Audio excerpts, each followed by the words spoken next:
में हम स्टार्ट कर रहे हैं हेलो एरेंस। हेलो एरेंस, अब हेलो एरेंस जो है वो हेलो एल्कीन का ही क्या है, एरोमेटिक वर्जन है, एरोमेटिक फॉर्म है, सिंपल। सो हेलो एल्कीन जो था वो एलिफेटिक था, उसी का एरोमेटिक फॉर्म को हम क्या कर रहे हैं, हेलो एरेंस के अंदर पढ़ रहे हैं। तो सबसे पहले आज हम क्लासिफिकेशंस को हैंडल करने वाले हैं। Classifications of hello arenes.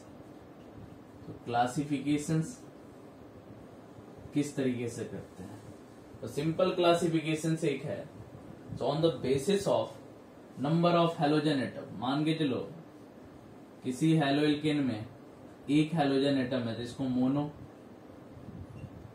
Hello arenes.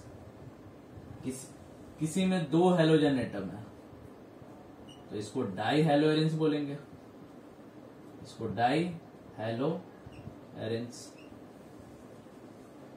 और इसी तरीके से अगर दो से ज्यादा होगा तो ट्राई टेट्रा, इस तरीके से हम बोल सकते हैं। जैसे माने चलो दो से ज्यादा है तो इसको क्या बोलेंगे, ट्राई हेलो एरेंस।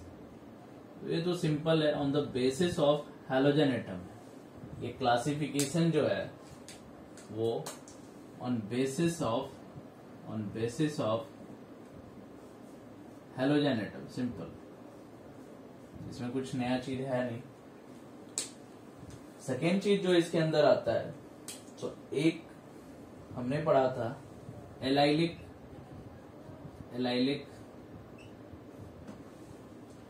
फॉर्म पढ़े थे। तो एलाइलिक हेलाइड्स में जो हमने क्या पढ़ा था, तो जहां पे C डबल बॉन्ड C है उसके साथ CX है, इसी को एलाइलिक फॉर्म बोलते थे, एलाइलिक फॉर्म बोलते थे। एलाइलिक फॉर्म को ध्यान से देखो क्या होता है, जब इस CX बॉन्ड को ब्रेक करते हो, जैसे ही CX बॉन्ड को हम ब्रेक किए तो यहां पे क्या हो जाएगा, नेगेटिव, और इस पे क्या हो जाएगा, पॉजिटिव। तो जिसके क्रॉसपॉन्डिंग क्या होता था, C डबल बॉन्ड C और C के ऊपर कार्बोकेटाइन, यहाँ पे एलाइलिक कार्बोकेटाइन बनता था। इसी को क्या बोलते थे, एलाइलिक कार्बोकेटाइन। और हमने बताया था तो एलाइलिक कार्बोकेटाइन जो होता है थोड़ा सा स्टेबल कार्बोकेटाइन होता है कंपेयर टू अदर कार्बोकेटाइन। क्यों? क्योंकि यहाँ पे एक कॉन्जुगेशन बनेगा, उस कॉन्जुगेशन को क्या बोलेंगे, डबल सिंगल कार्बोकेटाइन। हाँ, तो ये रेजोनेंस शो कर लेगा। रेजोनेंस शो करने की वजह से क्या होगा, ये आपस में एक रेजोनेंस शो करेगा, और रेजोनेंस शो करने की वजह से कार्बोकेटाइन की स्टेबिलिटी क्या होती है, बढ़ती है। तो यहाँ पे एक एलाइलिक कार्बोकेटाइन जो होता है वो स्टेबल कार्बोकेटाइन होता है। अब इसी में एक साइक्लिक कार्बोकेटाइन के कॉरस्पॉन्डिंग अगर बात करें, तो जैसे सपोज दैट एक रिंग में हम सपोज दैट इस तरीके से बना दे X, तो ध्यान से देखो ये वैसे एरोमेटिक कंपाउंड तो नहीं है, ध्यान से देखोगे तो ये एरोमेटिक कंपाउंड नहीं है, ये एक तरह का साइक्लो एल्काइलिक कार्बोकेटाइन बनेगा, साइक्लो टाइप का। यहां से अगर बॉन्ड ब्रेक करे तो यहाँ पे क्या हो जाएगा, पॉजिटिव, और यहाँ पे क्या हो जाएगा, नेगेटिव। अब सेम पैटर्न यहीं पे फॉलो हो रहा है, पॉजिटिव सिंगल, और क्या हो रहा है, सिंगल डबल, और कार्बोकेटाइन बनेगा। कार्बोकेटाइन सिंगल डबल फॉर्मेशन होगा कि नहीं होगा, इन कार्बोकेटाइन के साथ। अब कार्बोकेटाइन के साथ सिंगल डबल फॉर्मेशन, देखो कार्बोकेटाइन सिंगल कार्बोकेटाइन बन रहा है, तो यहाँ पे रेजोनेंस प्रॉपर नहीं शो कर रहा है। ध्यान से देखो, इसको थोड़ा सा इस तरीके से अगर बनाया, इस तरीके से बनाया, इसका बेंजीन खत्म कर देते हैं। ये देखो, अब यहां से अगर बॉन्ड ब्रेक कर देते हो, तो इस बॉन्ड को अगर ब्रेक करते हो तो क्या हो जाएगा, इसके क्रॉसपॉन्डिंग यहां पे कार्बोकेटाइन बनेगा। अब देखो कार्बोकेटाइन सिंगल डबल, अब यहां पे क्या होगा, एक रेजोनेंस होगा। पिछले वाले डायग्राम में क्या था, पिछले वाले डायग्राम कुछ इस तरीके से था, इसमें हमारा जो है प्रॉपर कार्बोकेटाइन नहीं बनेगा, क्योंकि अगर यहां पे कार्बोकेटाइन बनाएंगे तो कार्बोकेटाइन सिंगल आ जाएगा, डबल नहीं आ पाएगा। तो ये रेजोनेटिंग स्ट्रक्चर शो नहीं कर पाएगा। बट यहाँ पे देखो जब इसको करेंगे तो यहाँ पे जब ब्रेक करें तो कार्बोकेटाइन सिंगल डबल यानी कि ये एलाइलिक फॉर्म का होगा, ये एलाइलिक फॉर्म का होगा। बट ये एलाइलिक नहीं होगा, ये एलाइलिक नहीं होगा। क्लियर है? हाँ, तो ये हो गया। अब एलाइलिक के तो अब जैसे एलाइलिक पढ़े थे उसी तरीके से एक बेंजाइलिक फॉर्म आता है, बेंजाइलिक। अब बेंजाइलिक को हम एरोमेटिक वर्जन बोलेंगे। अब बेंजाइलिक होता कैसे है, मान के चलो बेंजीन के साथ हमने क्या किया, इस पे CX लगा दिया। ध्यान से देखो, इसी को कहते हैं बेंजाइल हैलाइड्स। मान के चलो C के साथ Cl लगा दोगे तो बेंजाइल क्लोराइड हो जाएगा, C के साथ Br लगा दोगे तो बेंजाइल ब्रोमाइड हो जाएगा। अब जैसे ही इसमें बॉन्ड ब्रेक करोगे, इस बॉन्ड को ब्रेक करोगे तो यहाँ पे कार्बोकेटाइन आ जाएगा। ठीक है, अब देखो कार्बोकेटाइन सिंगल डबल कॉन्जुगेशन दे रहा है कि नहीं दे रहा है, बताओ। कार्बोकेटाइन सिंगल डबल हो रहा है कि नहीं हो रहा है? यहाँ पे कॉन्जुगेशन क्या हो जाएगा, कार्बोकेटाइन ये सिंगल डबल डबल। अब बताओ एलाइलिक और बेंजाइलिक में, वैसे तो हम पीछे भी बात किए थे, एलाइलिक और बेंजाइलिक में which carbocation is more stable? Allylic and benzylic में which carbocation is more stable? ये बेंजाइलिक कार्बोकेटाइन है। रीजन क्या होगा, क्यों बोलते हैं so benzylic carbocation is more stable than allylic? Note डाल के पॉइंट। तो benzylic carbocation is more stable than allylic carbocation. Reason क्या दोगे, क्यों बोलोगे बेंजाइलिक कार्बोकेटाइन जो है ज्यादा स्टेबल है एलाइलिक कार्बोकेटाइन से? क्या रीजन होगा बताओ?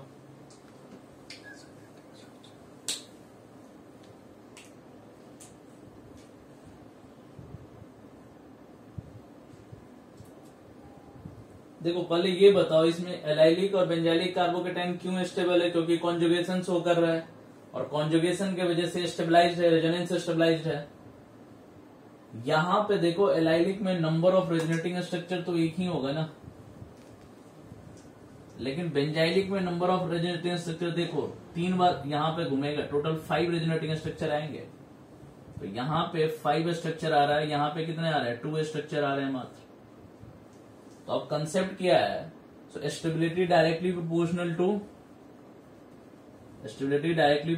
To number of resonating structure. Stability of carbocation directly proportional to number of resonating structure. तो हमारे बेंजाइलिक के पास कितने हैं? 5। और एलाइलिक के पास कितने हैं? 2 कार्बोकेटाइन।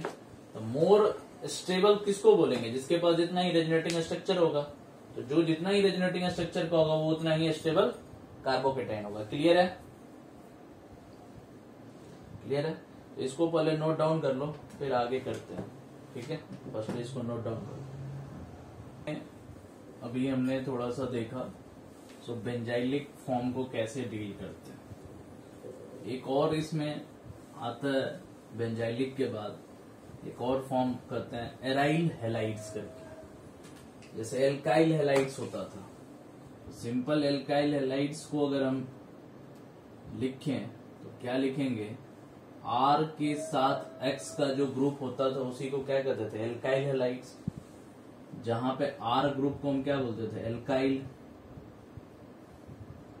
उसी तरह एल्काइल हैलाइड के एनालॉगी में एक एराइल हैलाइड आएगा। एराइल हैलाइड को ध्यान से देखो कैसे लिखेंगे। तो मान के चलो कभी बेंजीन दिया हुआ है और बेंजीन के साथ डायरेक्टली कनेक्टेड अगर X है तो इसी को बोलते हैं एराइल हैलाइड्स। ठीक है, अब देखो ध्यान से, जैसे एग्जांपल में हम ले लेते हैं बेंजीन के साथ एक Cl है तो इसको क्लोरोबेंजीन करते हैं। क्लोरोबेंजीन किस कैटेगरी के अंदर आएगा? एराइल हैलाइड्स के अंदर। और अभी हमने ये हमारा एराइल हैलाइड्स है,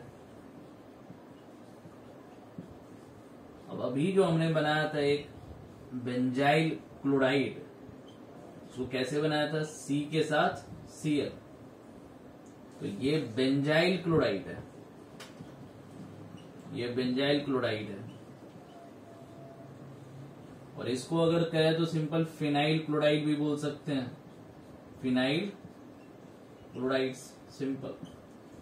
अब दोनों में देखो बेसिक डिफरेंस क्या है, अगर इस दोनों में हम बेसिक डिफरेंस की बात करें तो एराइल हैलाइड्स में भी इसके पास 7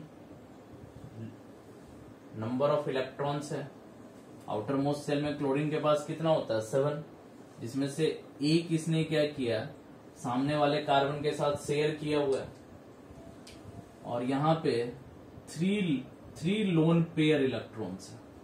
क्लोरीन के पास 7 था, एक कार्बन के साथ शेयर कर लिया, तो अब इसके पास कितना बचा, 3 लोन पेयर इलेक्ट्रॉन्स। यहां पे देखोगे तो यहां पे भी क्या है, 3 लोन पेयर इलेक्ट्रॉन्स है, 3 लोन पेयर इलेक्ट्रॉन्स है। लेकिन दोनों के बीच बेसिक डिफरेंस क्या है, ध्यान से देखो। इस क्लोरोबेंजीन की बात करें तो यहां पे कॉन्जुगेशन आपको दिख रहा होगा। ये कॉन्जुगेशन क्या है, ध्यान से देखो, lone pair single double, lone pair single double का एक कॉन्जुगेशन हमें किसमें दिख रहा है, एराइल हैलाइड्स में।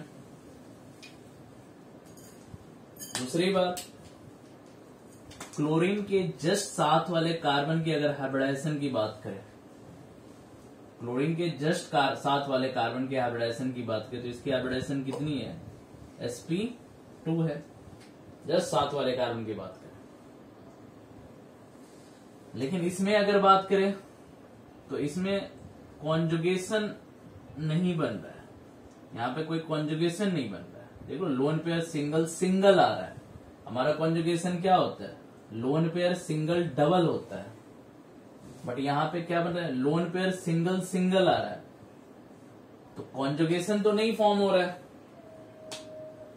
अब जब कॉन्जुगेशन फॉर्म नहीं हो रहा है, साथ में क्या है, अगर कार्बन के इस क्लोरीन की बात करें, क्लोरीन के जस्ट साथ वाले कार्बन, जिसको हम क्या बोलते हैं, अल्फा कार्बन, फंक्शनल ग्रुप के जस्ट साथ वाले कार्बन को क्या बोलते हैं, अल्फा कार्बन।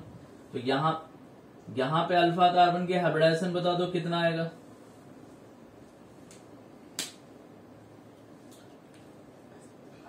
हाइब्रिडाइजेशन कितना आएगा,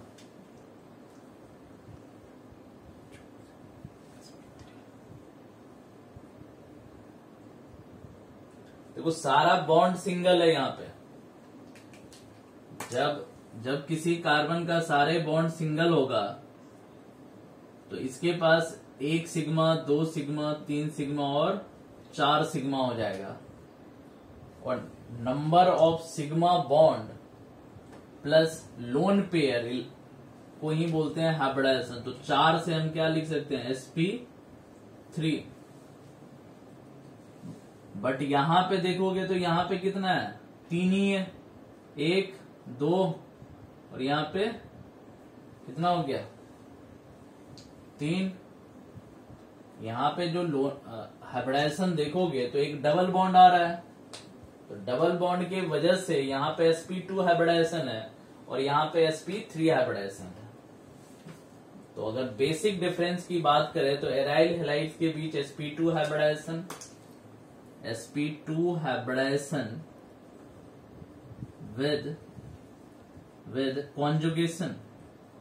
with conjugation lone pair single double। यहां पे बात करें तो sp3 hybridization with no conjugation। Clear है, तो यही बेसिक डिफरेंस है हमारा एराइल हैलाइड्स और बेंजाइल हैलाइड्स के बीच में। तो इसको इम्पोर्टेंट पॉइंट की तरह इसको नोट डाउन कर लो, इसके बाद कुछ नोमेनक्लेचर के क्वेश्चंस करते हैं, इसको नोट डाउन कर लो।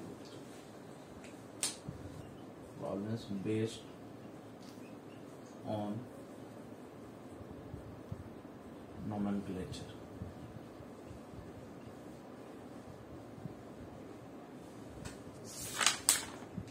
जैसे मान के चलो सिंपल ये दिया हुआ Br और Br, इसका कॉमन नेम बताओ क्या होगा और IUPAC बताओ क्या होगा।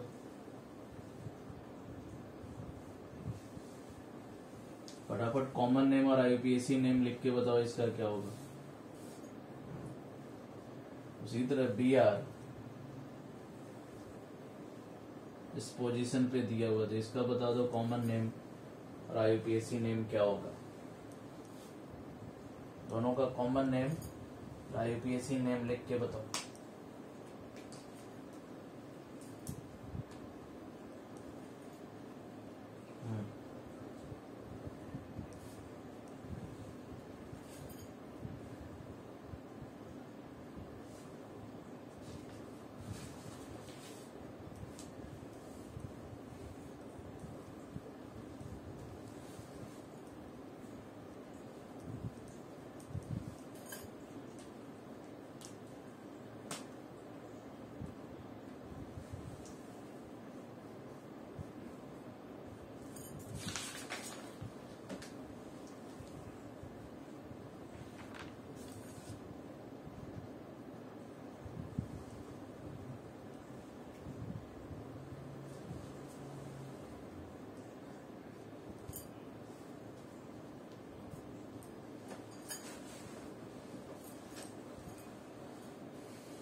जब भी कभी कॉमन नेम लिखना है एरोमेटिक कंपाउंड का, तो सफिक्स यूज जो करना है वो ऑर्थो, मेटा एंड पैरा।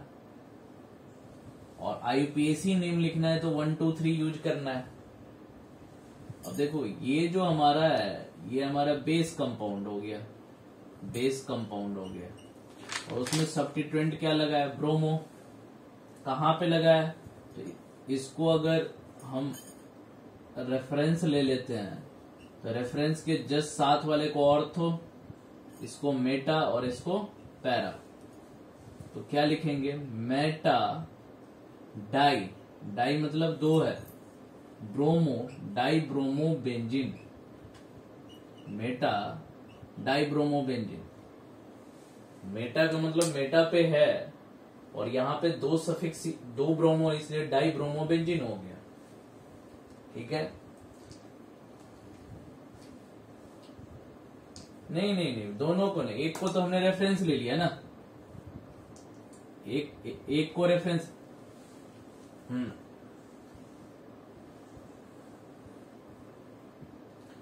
नहीं, उसमें देखो अगर 3 है तो 3 को कैसे, इस पोजीशन को आपने कैसे लिखोगे, तो इसके लिए देखो एक अलग यूज होता है, इसको कहते हैं SYM, सिमेट्रिक का मतलब। इसमें देखो सिमेट्री है कि नहीं, अगर इसको 20 से कट कर दो, अगर इसको 20 से कट कर दो तो ये भी क्या हो जाएगा, इसके पॉइंट ऑफ व्यू से ये भी क्या हो जाएगा, मेटा पे आ जाएगा, और ये भी किस पे आ जाएगा, मेटा पे आ जाएगा। इसीलिए यहाँ पे SYM वर्ड किया जाता है, सिमेट्रिक, इससे आता है सिमेट्रिक, सिमेट्रिक ट्राइब्रोमो बेंजीन हो जाएगा। समझ में आ रहा है कि नहीं आ रहा है? हाँ, जब भी ऐसा हो। ठीक है, अब देखो इसका कॉमन नेम बता दो क्या होगा, थर्ड वाले, हाँ थर्ड वाले को कॉमन नेम बताओ।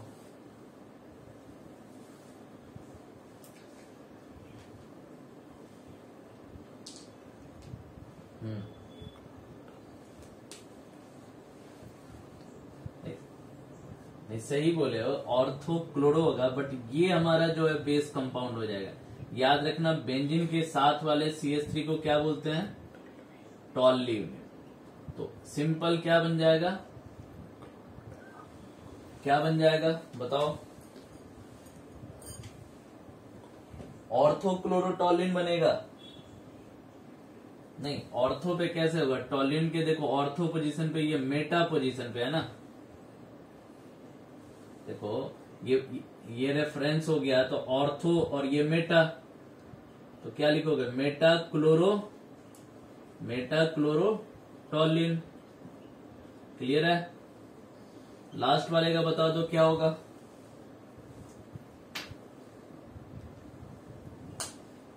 बेंजीन के साथ CCl है, अगर बेंजीन के साथ Cl होता तब तो एराइल हेलाइड हो जाता, क्लोरो बेंजीन। CCl है और इस C को ध्यान से देखो, इसकी हाइब्रिडाइजेशन sp3 है, तो जब भी sp3 से क्लोरीन कनेक्टेड होगा तो इसको बेंजाइल फॉर्म बोलते हैं। ठीक है, इसको डायरेक्टली कॉमन नेम क्या करेंगे, benzyl chloride, simple benzyl chloride. तो ये कॉमन नेम कुछ समझ में आया, IUPAC नेम। हाँ हाँ हाँ हाँ 1,3 डाइब्रोमो बेंजीन नहीं, सिंपल 1,3 डाइब्रोमो बेंजीन। ठीक है, अब इसमें नहीं, सिमेट्री तो कॉमन नेम के लिए होता था, अब IUPAC में तो 1,3,5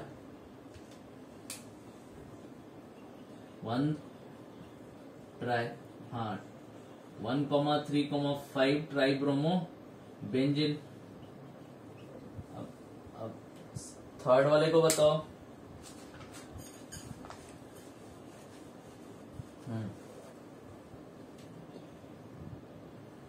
नहीं, इसको तो नंबरिंग जिसको बेस माने हो उसी से शुरू करोगे ना। बेस हमने किसको माने, इसको माना है रेफरेंस, तो 1 2 3। मेटा कौन सा पोजीशन होता है, 3 पोजीशन।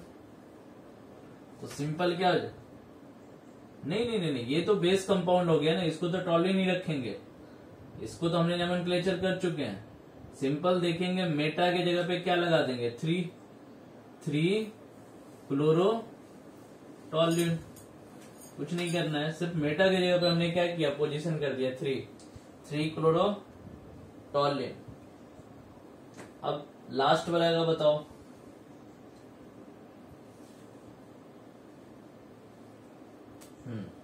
लास्ट वाला इंपॉर्टेंट रहेगा।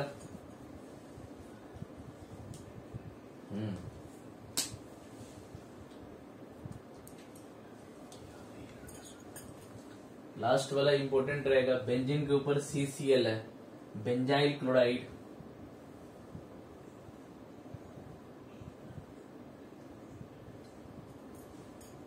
देखो लास्ट वाले में देखो एलिफ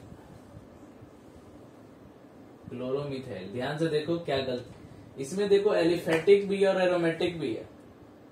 इसमें क्या है, एक स्ट्रेट चेन भी दिख रहा है मुझे, यहां से देखोगे तो ये क्या दिख रहा है, स्ट्रेट चेन में दिख रहा है, एक कार्बन का दिख रहा है कि नहीं दिख रहा है। अब क्लोरो, इसको वैसे तो हम क्या बोलते हैं, क्लोरोमीथेन, लेकिन इसी सी पे हमें क्या दिख रहा है, इस ग्रुप को क्या बोलोगे, फिनाइल ग्रुप।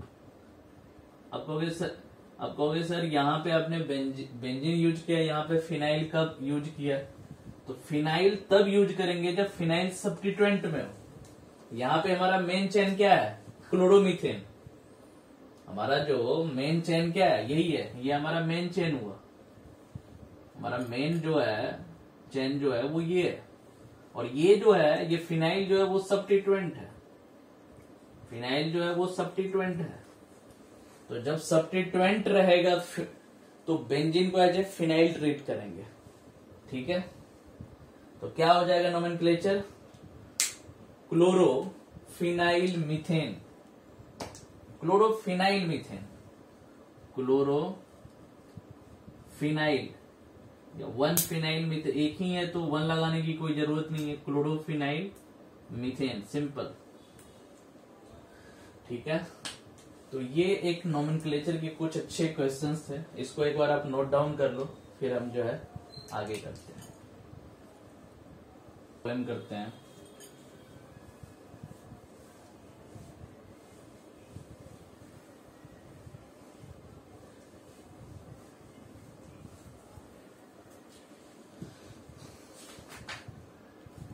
एक प्रॉब्लम है, right IUPAC para chlorine C6H4 साथ में दिया हुआ है CH2 CH CH3 हॉल 2, ये दिया हुआ है। तो para chlorine C6H4 CH2 CH, इसका नोमेनक्लेचर करना है अकॉर्डिंग टू IUPAC। एक और क्वेश्चन है, मेटा Cl CH2 C6H4 साथ में दिया हुआ है CH2 CCH3 हॉल 3, इसको भी ट्राई करना है। तो ये दोनों क्वेश्चंस को एक बार ट्राई करके देखो, ठीक है। फिर इसको जो है एक और क्वेश्चंस है, ऑर्थो ब्रोमो C6H4 साथ में दिया हुआ है CH3 साथ में CH2 CH3। तो एक ऑर्थो, मेटा और पैरा, ये 3 क्वेश्चन है। फर्स्टली सेल्फ ट्राई करो, फिर जाके हम इसका डिस्कशन करते हैं। यहाँ पे थोड़ा सा स्प्लिट करके देखना पड़ेगा चीजों को। देखो ये C6H4 जो है, बेंजीन के पास जो होता है वो 6 कार्बन होता है और 6 हाइड्रोजन होता है। अब इस 6 कार्बन और 6 हाइड्रोजन। अब यहाँ पे C6 दिख रहा है, H4 दिख रहा है, मीनिंग यहाँ के 2 हाइड्रोजन को इसमें से निकाल दिया है। तो 2 हाइड्रोजन को निकाल दिया तो एक जगह इसने क्लोरीन लगा दिया, ठीक है। और एक जगह पे ये देखो C6H4 बन गया, ये पूरा कंप्लीट स्ट्रक्चर क्या हो गया, C6H4 का, साथ में क्लोरीन लगा हुआ है। अब एक साइड पे क्या किया, एक कार्बन को रख दिया, यहाँ पे 2 हाइड्रोजन तो ऑलरेडी है ही। फिर एक पे एक कार्बन को रखा हुआ है, एक हाइड्रोजन है और 2 मिथाइल ग्रुप लगा दिया इसने। क्या लगा दिया, 2 मिथाइल ग्रुप। ध्यान से देखो, यही स्ट्रक्चर फॉर्मेट होगा। ये हमारा जो ये वाला जो ग्रुप है, ये वाला ग्रुप, इसी को तो हम क्या बोल रहे हैं, C6H4। और देखो ये हमारा रेफरेंस हो गया, तो रेफरेंस के साथ वाला ऑर्थो, मेटा, ये पैरा, पैरा पे क्लोरीन, पैरा पे क्या हो जाएगा, क्लोरीन। उसके बाद CH2, यहां पे देखो C, एक हाइड्रोजन CH2 CH और 2 CH3 ग्रुप है, ठीक है। तो अब इस कंपाउंड में हमें देखना पड़ेगा, सो हम बेस कंपाउंड किसको बनाए और सब्स्टिट्यूएंट किसको बनाए, समझ में आ रहा ना। तो बेस कंपाउंड तो हमें दिख ही रहा है। सो हमारा जो बेस कंपाउंड है, जब भी कभी एराइल हैलाइड पिक्चर में आ रहा है, देखो ये क्लोरीन डायरेक्टली कनेक्टेड है कि नहीं है, यहाँ पे डायरेक्टली क्लोरीन कनेक्टेड है कि नहीं। तो जब भी क्लोरीन डायरेक्टली कनेक्टेड है तो ये एराइल हैलाइड कंपाउंड होगा, यानी कि एराइल हैलाइड की कैटेगरी में आएगा। तो सिंपल इसका अगर नोमेनक्लेचर करना है तो क्या करेंगे, 1 क्लोरो, हमने बेस कंपाउंड किसको लिया, क्लोरीन को लिया, 1 2 3 4, 1 क्लोरो। उसके बाद 4, अब 4 पे ये जो है वो ब्रांच्ड है, 4 पे जो है ये क्या है, ब्रांच्ड है। हाँ, अब जो है इसको नोमेनक्लेचर कैसे करेंगे, सो 1 क्लोरो 4, 2 मिथाइल प्रोपाइल। प्रोपाइल कैसे, तो 1 2 3 कार्बन से हो गया, और 2 पे क्या है, 2 पे क्या है, 2 पे क्या है, मिथाइल है, 2 पे मिथाइल है कि नहीं। तो 2 मिथाइल प्रोपाइल और साथ में जस्ट क्या लग जाएगा, बेंजीन। क्लियर है कि नहीं क्लियर है। तो 1 क्लोरो 4 पे डायरेक्टली अटैच है ये, 2 मिथाइल प्रोपाइल बेंजीन। क्लियर है।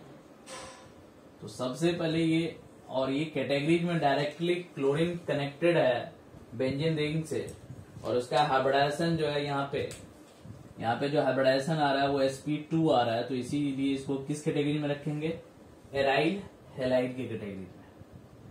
क्लियर है। इसी तरह अगर सेकेंड को स्केच करें तो सेकेंड को किस तरीके से स्केच करोगे, तो यहाँ पे बेंजीन आ गया और बेंजीन के मेटा पोजीशन पे हमें क्या है, CH2Cl। ये देखो, इसको इस तरीके स्प्लिट करेंगे, ये मेटा पोजीशन पे CH2Cl है, मान लेते हैं यही मेटा पोजीशन है, यहाँ पे हमने लगा दिया CH2Cl। क्लियर है। अब ये C6H4 हो गया।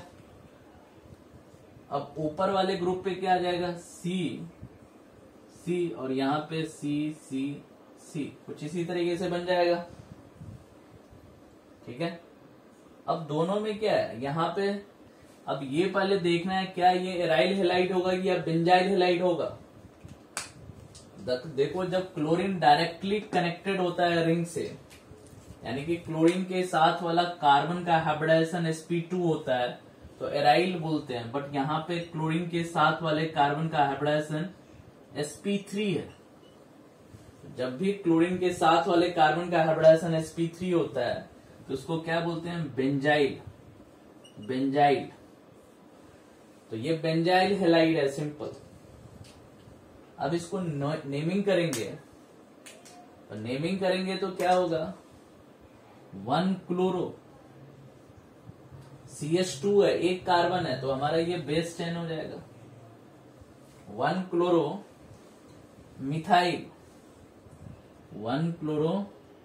मिथाइल, साथ में यहां से अगर हम 1 2 3 तो 1 2 3 तो 3 पे क्या हो जाएगा, 1 क्लोरोमिथाइल 3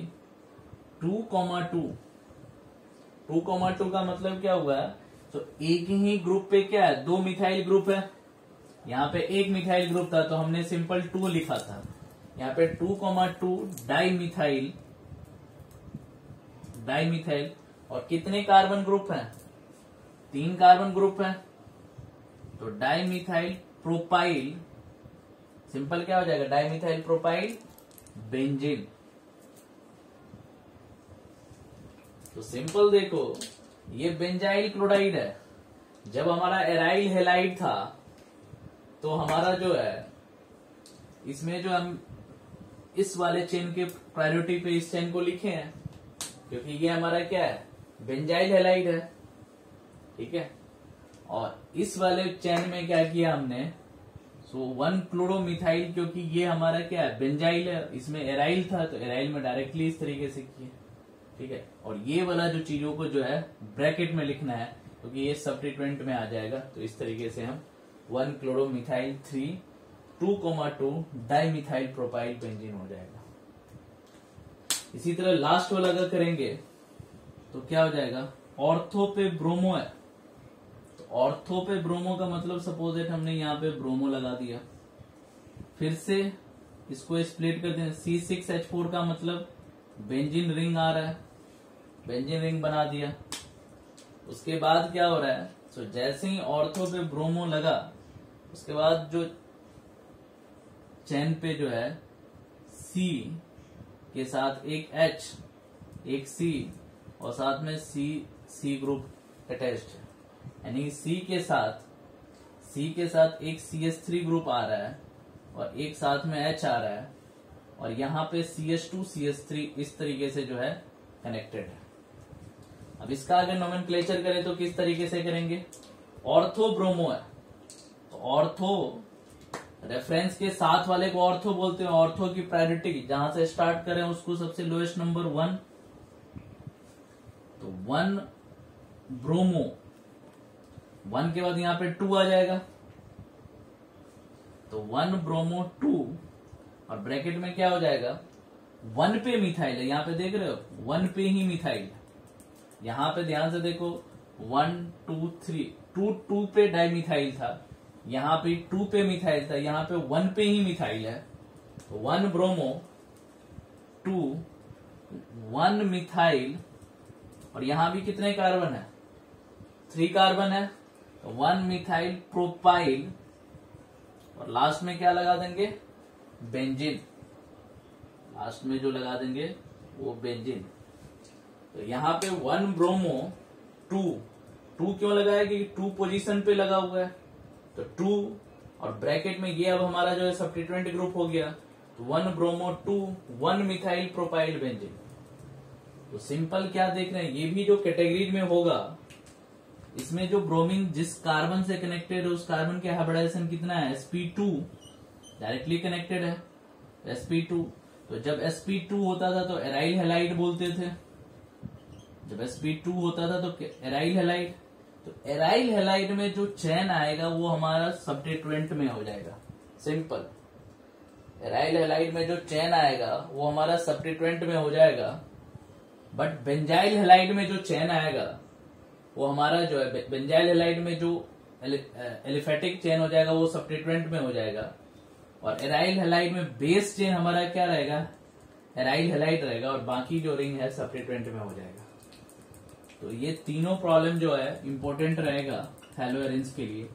तो ये जो है इंपॉर्टेंट आप मार्क कर लो और इसको नोट डाउन कर लो, फिर हम एक लास्ट फाइनल डिस्कशन करते हैं, फिर लेक्चर को बाइंड अप करते हैं।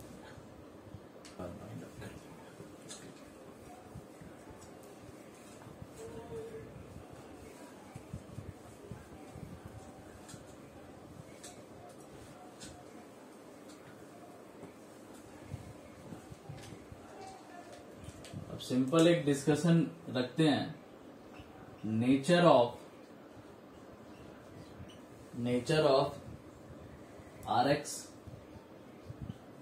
बॉन्ड वर्सेस क्लोरोबेंजीन का बॉन्ड, या हम बोल सकते हैं alkyl halide versus aryl halide के बीच का बॉन्ड के बारे में हम डिस्कशन कर रहे हैं। तो जैसे R और X के बीच का बॉन्ड होता है, उसी तरीके से बेंजीन और X के बीच का, इसको एराइल हैलाइड, इसको alkyl halide, this is the alkyl halide और दिस इज एराइल हैलाइड। अब दोनों के बीच के डिस्कशन को करते हैं तो सबसे पहला पॉइंट वही समझ में आ रहा है। तो यहां पे भी लोन पेयर है, बट इस लोन पेयर की वजह से यहां पे तो रेजोनेंस शो हो रहा है, बट यहां पे नो रेजोनेंस, यहां पे रेजोनेंस ड्यू टू कॉन्जुगेशन जो आ रहा है वो लोन पेयर सिंगल डबल आ रहा है, ठीक है। अब जैसे ही ये रेजोनेंस शो करता है, तो रेजोनेंस शो करने की वजह से क्या होता है, इसका फर्स्ट रेजोनेटिंग स्ट्रक्चर जैसे ही बनाते हैं इसके बीच डबल आ जाता है, और इस बॉन्ड के बीच पार्शियली क्या होता है, डबल बॉन्ड कैरेक्टर आ जाता है। ये ब्रेक करता है, ब्रेक होके नेगेटिव विद लोन पेयर यहां पे देता है, ये बॉन्ड इंटैक्ट रहता है। तो देखो इस कार्बन और एक्स के, यानी कि in alkyl halide no double bond character,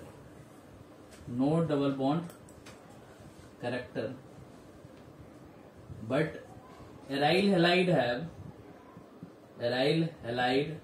have double bond character.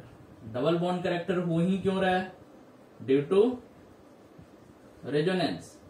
एक रेजोनेंस किया जिसके वजह से इस कार्बन और हेलोजन के बीच क्या हो गया, डबल बॉन्ड कैरेक्टर हो गया। अब डबल बॉन्ड के कैरेक्टर के वजह से, यानी कि यहाँ पे हमारा सिंगल बॉन्ड कैरेक्टर है, साथ में अगर इस कार्बन के हाइब्रिडाइजेशन देखो, मान के चलो यहाँ पे कोई कार्बन ले लेते हैं, इस कार्बन के हाइब्रिडाइजेशन sp3 है, बट इस कार्बन की हाइब्रिडाइजेशन कितनी है, sp2 है।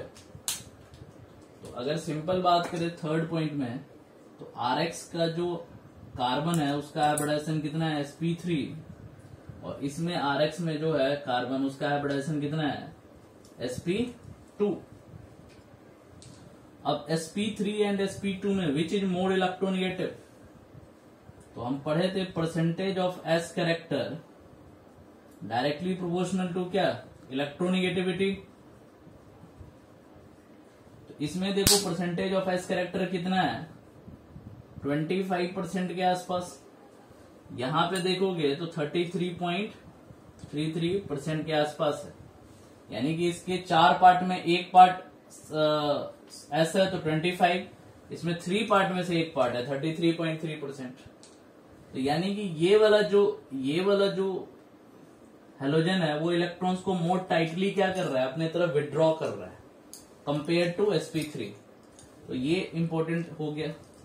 सेकेंड चीज, सो sp3 और sp2 में बताओ, इसमें से हैलो एल्केन का और कार्बन और एक्स का, यानी कि एल्काइल हैलाइड में और एराइल हैलाइड में कार्बन और एक्स के किसका बॉन्ड लेंथ ज्यादा होगा?